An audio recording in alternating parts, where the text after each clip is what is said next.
ዛሬ የምናወራው ስለ አንድ ድንቅ የተፈጥሮ ስጦታ ነው። ለዘመናት ስንጠቀምበት የኖርነው ከርቤ እናውቀዋለን። ነገር ግን ከርቤ ለድድ ጤናና ለአፍ ውስጥ ጠረን መጥፋት ያለውን አስገራሚ ሳይንሳዊ ምስጢር ሰምተው ያውቃሉ? ዛሬ ለምን ጥቂት ከርቤ ማኘክ የጥርስ ጤናና የአፍ ጠረን እንደሚያድን በዝርዝር እናያለን። በአፎ ውስጥ በሚሊዮን የሚቆጠሩ ባክቴሪያዎች እንደሚኖሩ ያውቃሉ?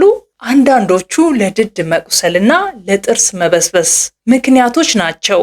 ከርቤ እነዚህን ባክቴሪያዎች እንዴት ነው የሚያጠፋቸው? እስከ መጨረሻው አብራችሁኝ ቆዩ። ከርቤ የሚባለው የዛፍ ወተት ወይም የመከላከያ ፈሳሽ ነው። ከርቤ በብዛት የሚገኘው በኢትዮጵያ፣ በሶማሊያ እና በአረብ ሀገራት በሚበቅለው በእንግሊዘኛው ኮሜፍራ ከሚባሉ የዛፍ ዝርያዎች ነው። ዛፉ ተፈጥሯዊ ጥበብ አለው። ቅርፊቱ ሲላጥ ወይም በነፍሳት ሲጠቃ ራሱን ከበሽታና ከፈንገስ ለመከላከል ይህንን ሙጫ ያመነጫል። ይህ ሙጫ አየር ሲነካው እየጠነከረ ይሄዳል። ልክ ለዛፍ እንደሚያደርገው ሁሉ ለሰው ልጅም አስገራሚ የፈውስ ኃይል አለው።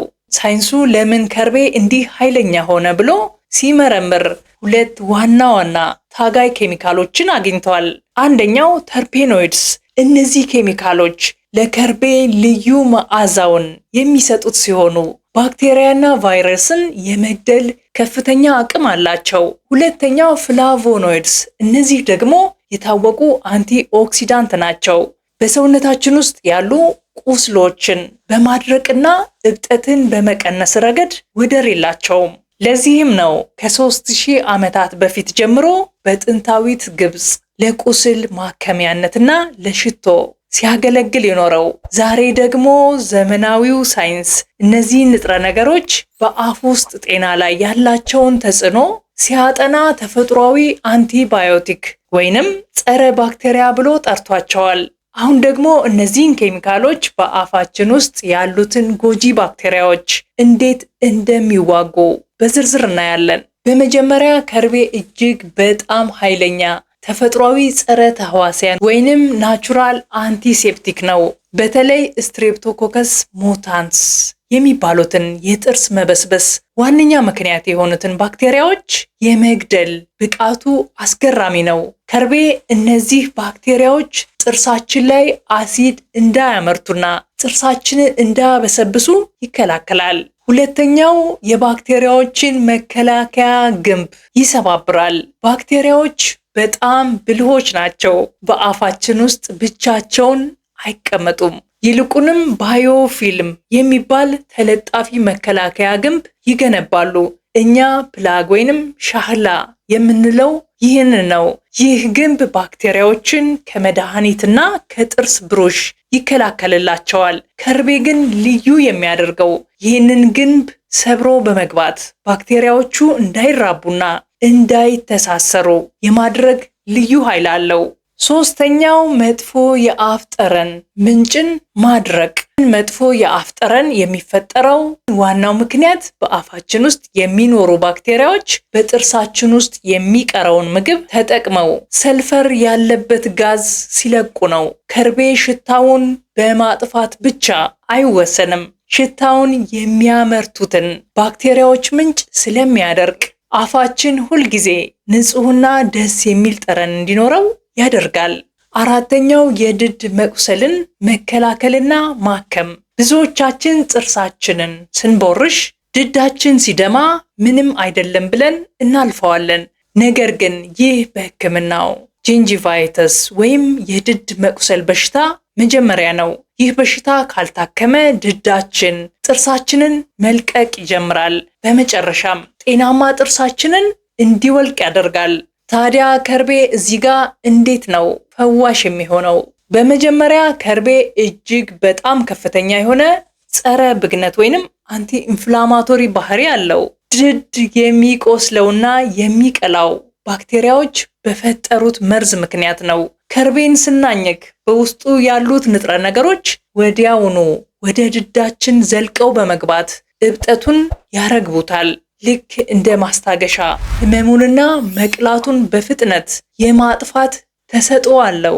ሁለተኛውና በጣም አስገራሚው ጥቅሙ ደግሞ ቁስልን የማድረቅ ብቃቱ ነው። በአፋችን ውስጥ በተለያዩ ምክንያቶች የሚመጡ ጥቃቅን ቁስለቶች በጣም ያማሉ። ከርቤ ግን ልክ እንደ ተፈጥሯዊ ፕላስተር ቁስሉን ሸፍኖ ባክቴሪያ እንዳይገባበት ያደርጋል። ሴሎችም ራሳቸውን እንዲያድሱ ያነቃቃቸዋል። ከርቤ ድድ እንዲጠነክርና ከጥርስ ጋር በደንብ እንዲጣበቅ ይረዳል። ይህም ባክቴሪያዎች በጥርስና በድድ መካከል ተሸሽገው እንዳይራቡ ቆዳውን ይዘጋባቸዋል። እስካሁን ጥቅሞቹን በዝርዝር አየን። አሁን ደግሞ እንዴት ነው የምንጠቀመው ወደሚለው ተግባራዊ ጥያቄ እንለፍ። ከርቤ ኃይለኛ ተፈጥሯዊ መድኃኒት ስለሆነ በብዛት መጠቀም አያስፈልግም። እንዲያውም መጠኑን ማወቅ ለውጤታማነቱ ቁልፍ ነው። መጠኑ ልክ እንደ ምስር ፍሬ የምታክል በጣም ትንሽ ብቻ መሆን አለበት። ትንሽ መጠን ብትሆንም ለአፎ ጤና በቂ የሆኑ ንጥረ ነገሮችን በውስጧ ይዛለች። ይህችን ትንሽ ፍሬ አፎ ውስጥ ከተው ለጥቂት ደቂቃዎች ያኝኳት። መጀመሪያ ላይ ትንሽ መራራ ጣዕም ሊኖረው ይችላል። ነገር ግን አይጨነቁ። ከጥቂት ሰከንዶች በኋላ አፎ ውስጥ በጣም ደስ የሚል የመቀዝቀዝና የንጽህና ስሜት ይሰማዎታል።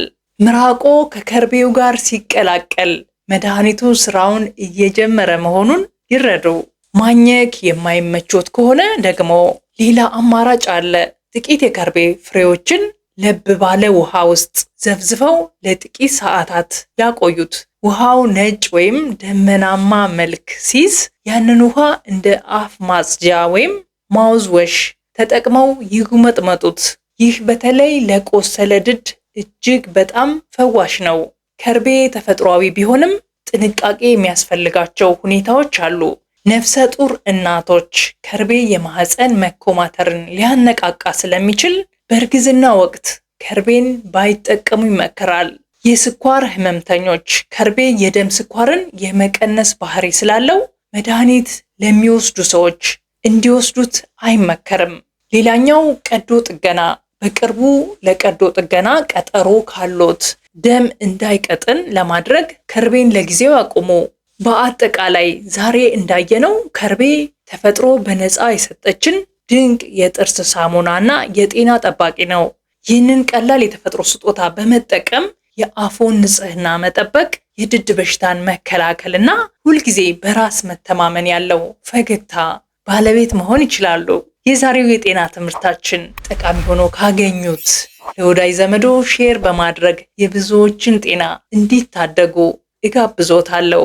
እናንተስ ከርቤ ተጠቅማችሁ የምታውቁ ከሆነ ያያችሁትን ለውጥ ወይም የተሰማችሁን ስሜት በኮሜንት አጋሩኝ።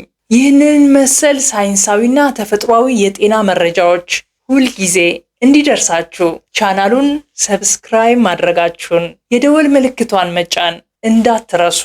የእናንተ ሰብስክራይብ ማድረግ ለኔ ትልቅ ብርታት ነው። ስለተከታተላችሁኝ ከልብ አመሰግናለሁ። በሚቀጥለው ቪዲዮ በሌላ የጤና መረጃ እስከምንገናኝ ጤናማ ሆናችሁ ቆዩኝ። ቻው።